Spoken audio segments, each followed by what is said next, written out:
你嘅公司係咪買咗好多唔同嘅 software 裝咗喺員工電腦上，但係好少或者甚至係從來冇開過嚟用呢？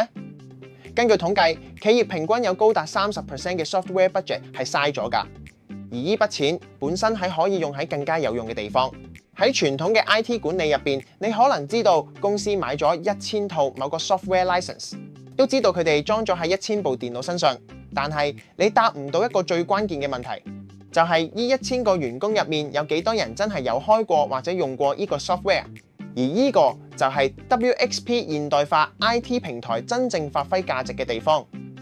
平台會自動去盤點企業入邊每個設備上嘅每款應用程式。IT admin 咧可以喺 dashboard 上邊清楚掌握所有裝咗嘅 software 同埋佢個 version。WXP 唔單止話俾你知 software 嘅詳細資訊，佢嘅 AI 分析仲可以話你知個 software 使用嘅頻率，清清楚楚咁話你知邊啲 software 喺過去一段時間入邊從來都冇員工用過。有咗依啲數據，你可以回收翻依啲冇人用嘅 license， 再重新分配俾真正有需要嘅員工。同時亦都為你嘅企業節省大量成本，用作其他發展用途上面。